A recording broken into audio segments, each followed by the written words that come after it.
Jet variable speed wood lathe allows you to perform a variety of functions for your wood turning projects. In this example, we'll be demonstrating how to turn a spindle by shaping a piece of wood into a candle holder. Before turning on your lathe, be sure to remove all jewelry and that any loose hair is pinned back. Lay out the centers on both ends of the piece of wood by drawing lines diagonally from corner to corner. Take your spur center and locate the center of the wood and seat the spur center into the piece with a hammer. Now engage the tailstock into the center and lock the tailstock down into position on the bed.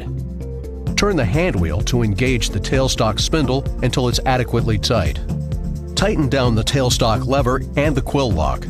Be sure to use an adequate length tool rest for the type of work you're going to be doing.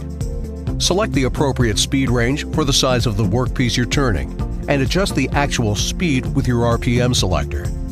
Next, turn the lathe on and ensure your piece of wood is balanced. Once it's balanced, begin turning the piece to start forming your desired shape. Periodically, lay your tool on the wood piece to ensure it's not jumping. Continue readjusting the tool rest as close to the piece as possible to ensure it supports the cutting tool.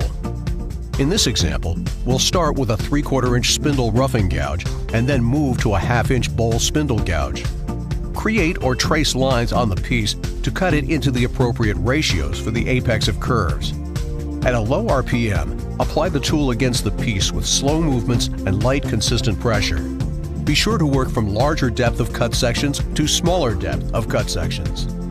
You may need to change the tool rest out to a smaller one to get into tighter and smaller spots. Periodically sharpen your chisels while you're turning. Learn more about the Jet variable speed wood lathe on our website. And don't forget that your tool comes with our Red Assurance Guarantee. If you need any service or repair,